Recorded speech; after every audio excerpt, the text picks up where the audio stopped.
Inspirasi bagi saya untuk menggarap suatu karya yang saya beri judul Muka Beda Rupa. Mungkin untuk lebih lanjut kita bisa lihat video dulu, nanti baru kita diskusi. Oke.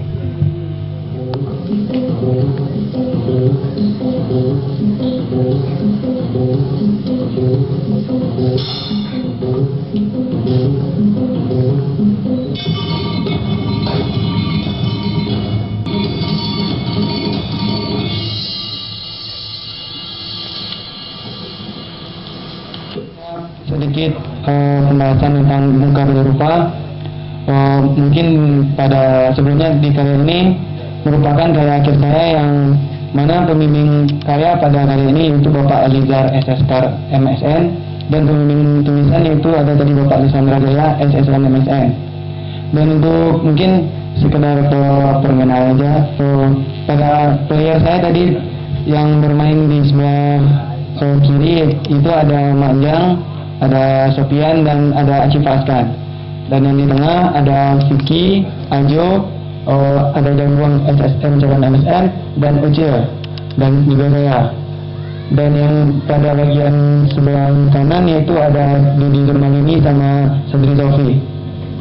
Dan pemain yang di atas tadi yaitu personel dari komunitas seni Jelimudo yaitu Bangkai. Ada Bangkai di sana yang pada saat itu masih berstatus mahasiswa ilegal, masih gondrong. Baik, sedikit bercerita tentang Muka Beda Rupa. Muka Beda Rupa ini merupakan karya akhir yang saya angkat dari Pangkamatam pada repertoar Oyak Tobi. Pada Pangkamatam Oyak Tobi ini terdapat perbedaan struktur yang saya rasakan pada beberapa Pangkamatam yang pernah saya pelajari saat saya menjadi mahasiswa di sini. Sehingga dari perbedaan yang telah saya dapatkan dari Pangkamatam pada Oyak Tobi tersebut menjadi inspirasi saya untuk menjadikannya sebuah karya akhir. Di sini bagian Pangkamatam tersebut saya garap yang itu dengan pendekatan dari interpretasi tradisi, sama dengan yang minggu kemarin yang seperti dijelaskan oleh Deddy Zurmalini, yaitu yang mana penggarapan interpretasi adalah penggarapan di mana kita menggarap satu materi tradisi yang pada hasil akhirnya kita mencapai pada keluar dari batas kaidah permainan tradisi itu sendiri. Di sini yang menjadi capaian saya yaitu bagaimana penggarapan pola ritme pada Pangkamatam yang cenderung singkat diolah menjadi satu komposisi yang tidak seperti pada kaidah tradisinya. Yang menjadi capaian saya di sini juga yaitu mencoba menciptakan suatu komposisi musik baru dalam tanda kutip baru di sini, yaitu yang belum pernah ada sebelumnya. Sama seperti karya-karya yang sebelumnya, memang dia mau capaian mereka yaitu membuat satu komposisi yang baru. Tapi di sini saya mencoba melakukan sebuah eksperimen dengan menciptakan beberapa alat yang bersumber dari paralon.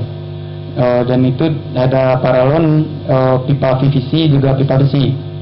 Alasan saya di sini menggunakan alat-alat tersebut dikarenakan Ganang Tambo Pariaman yaitu memiliki struktur bentuk lebih cenderung pada silinder, berbeda dengan Ganang Tambo Meninjau yang sedikit melengkung keluar.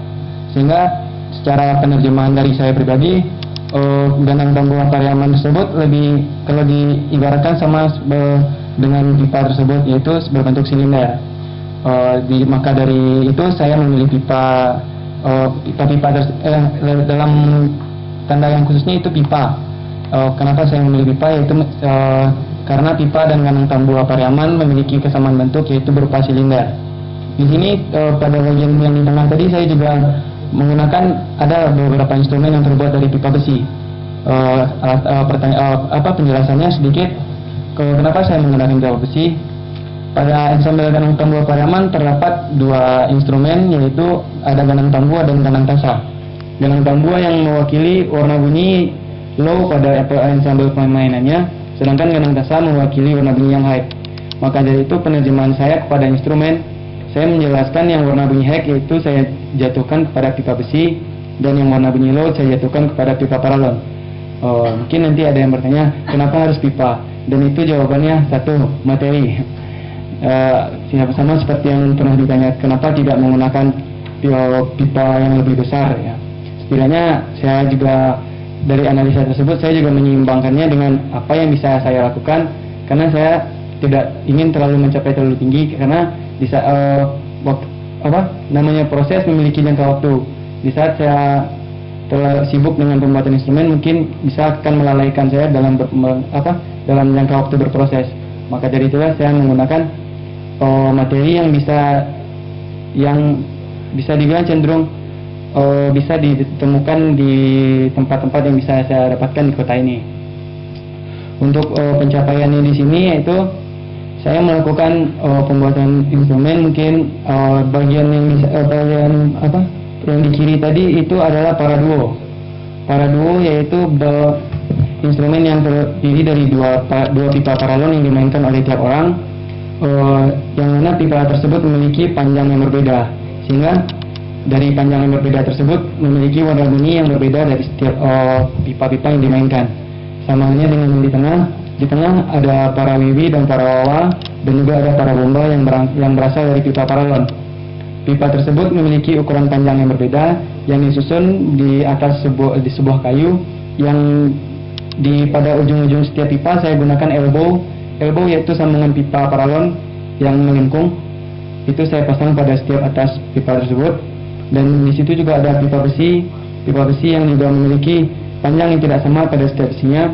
Karena yang menjadi capaian saya pada karya ini adalah bagaimana penggarapan suatu komposisi yang berasal dari perbedaan banyak warna bunyi yang bisa digarap menjadi satu komposisi yang utuh.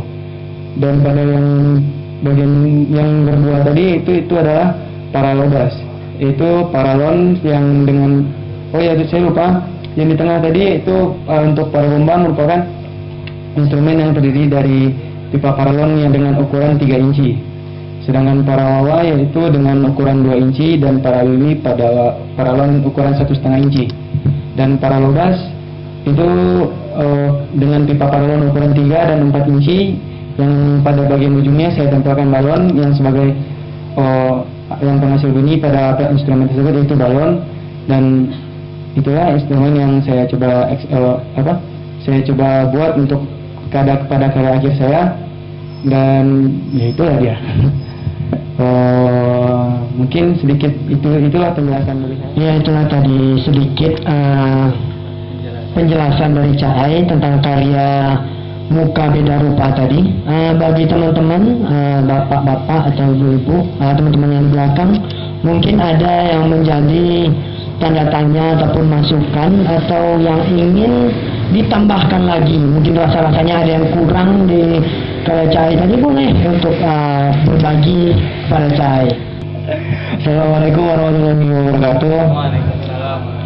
Selamat malam buat Bapak dosen Pak Halim, juga Pak Susan yang udah berkesempatan hadir di acara malam edisi kali ini, juga kepada abang-abang senior dan teman-teman semua yang sempat menyempatkan diri hadir di acara malam kali ini.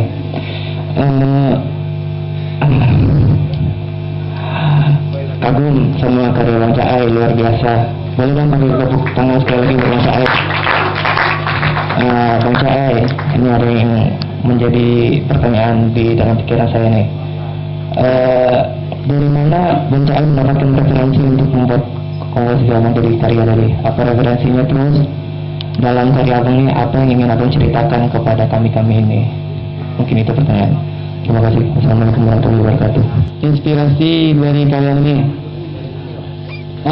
Referensi. Sebenarnya karya ini bisa dikatakan pengembangan kalau berangkatnya ya.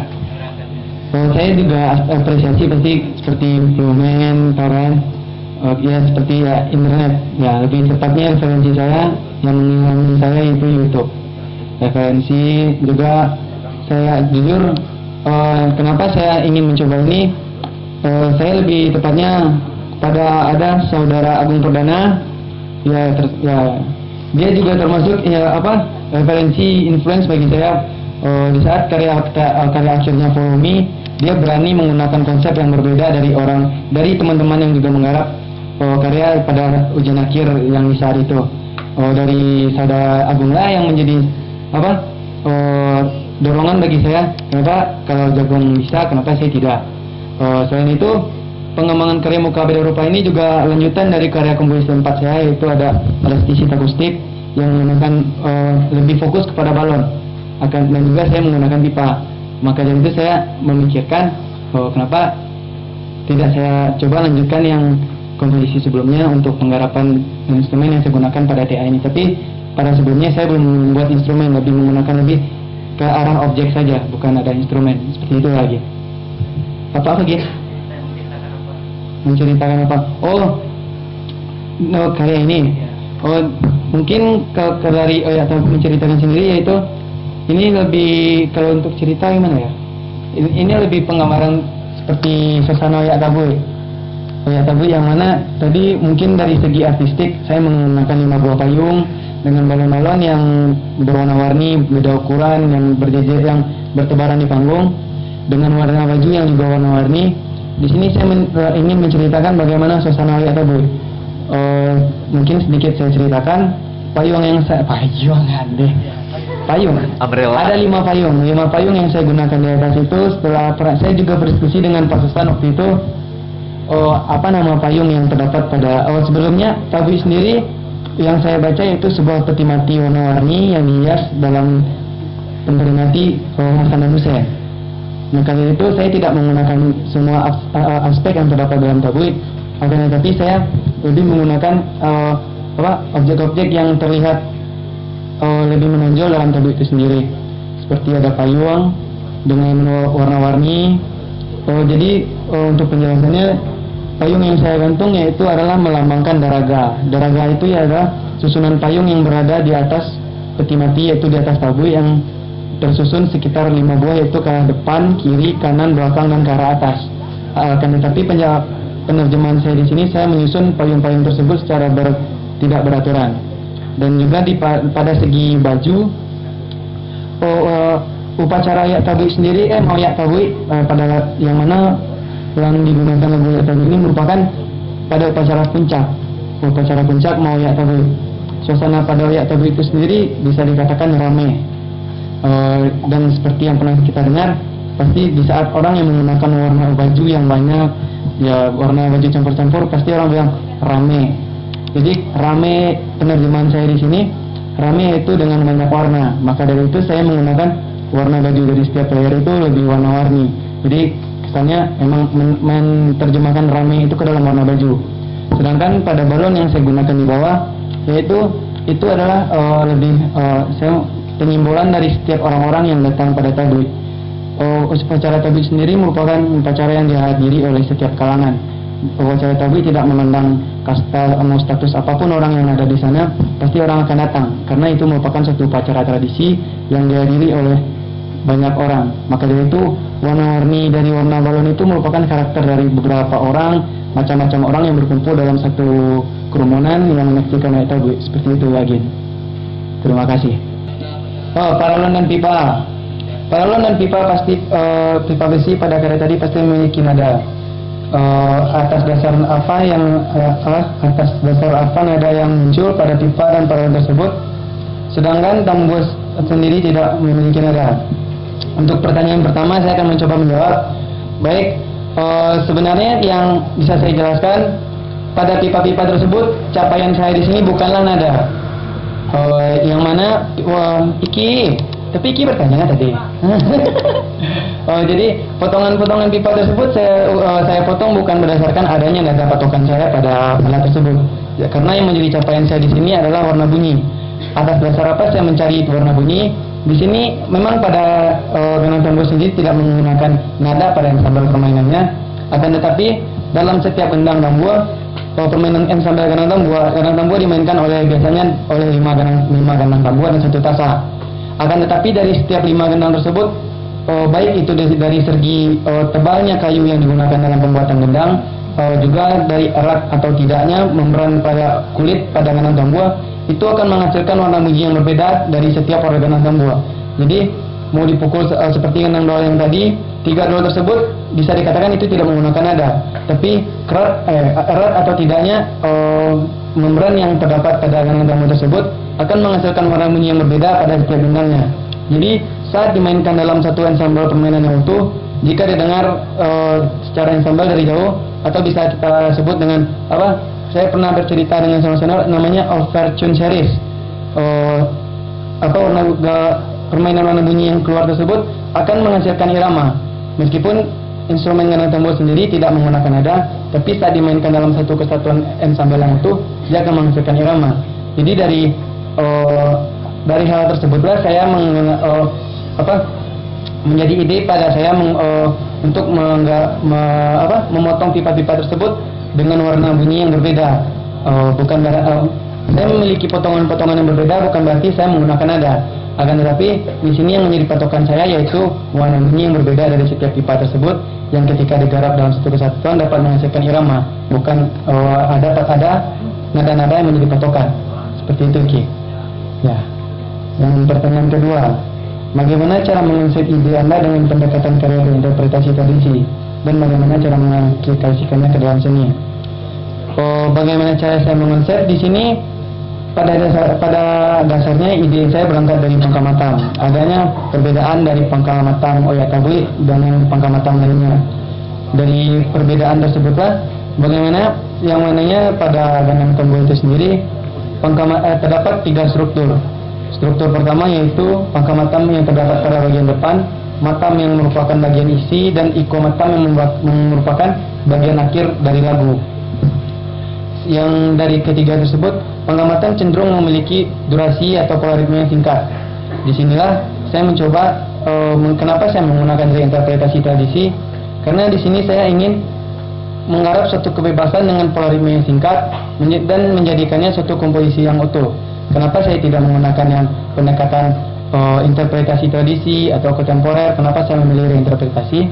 Karena di sini saya bisa reinterpretasi merupakan pendekatan yang menyuguhkan suatu wadah untuk kebebasan atau keliaran dari seorang pengkarya untuk menggarap bahan materi yang dia miliki. Maka dari itu, bagaimana saya mengonsepnya, yaitu saya memang mengeluarkan, saya memang benar-benar berangkat, benar-benar keluar dari kaidah tradisi gendang tambur itu sendiri. Sedangkan yang mana saya cuma mengambil perbedaan-perbedaan bentuk dari Pangkamatam itu sendiri yang saya jadikan prinsip pada penggarapan karya Muka Beda Rupa itu sendiri. Terima kasih. Berharap untuk menggarap suatu komposisi tidak menggunakan instrumen yang bisa, maaf sebelumnya bukannya saya anti mainstream, karena dari sebelum komposisi sebelumnya, instrumen yang lebih banyak digunakan selama penggarapan sebuah komposisi bisa dikatakan itu mainstream. Mainstream masih katanya biasa, yang pernah digunakan yang sebelumnya, lalu digunakan lagi. Lalu kenapa saya di sini tidak mencoba melakukan suatu perubahan? Kalau bukan pada karya saya, pada karya siapa lagi saya akan mencoba melakukan suatu eksperimen untuk melakukan suatu percobaan pembuatan instrumen. Dan setelah saya pikir, ya mungkin pada karya saya inilah saya bisa menempatkan apa yang pernah dikatakan Mendil pada tulisannya, yang harus supaya penggunaan instrumen yang cenderung mainstream bisa dijawab pada karya saya, karena sehingga untuk pada penerus yang pengkarya-pengkarya sebelumnya juga bisa lebih kreatif menciptakan instrumen, menggunakan instrumen yang berbeda, sehingga untuk karya-karya selanjutnya bisa dikatakan lebih tertantang dan bisa lebih menarik dalam penggarapannya. Seperti itu yang menjadi harapan saya. Ya, terima kasih. Oke, bagaimana? Ya, silakan. Oh, sudah terwakili. Ya, masih terbuka untuk teman-teman yang lain pada malam hari ini.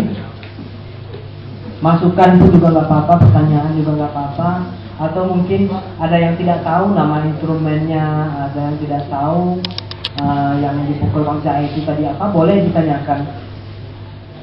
Cahaya memang berangkat dari bersumber dari gendang tambur Pariaman, yaitu pada lagu Oyak Tabui. Nah, memang spirit Oyak Tabui itu yang dijadikan sebagai bahan inspirasi untuk dijadikan sebagai karya komposisi musik reinterpretasi, artinya pengembangan dari seni tradisi sehingga menimbulkan suatu seni yang berbeda. Nah, itu tuh konsepnya Caai.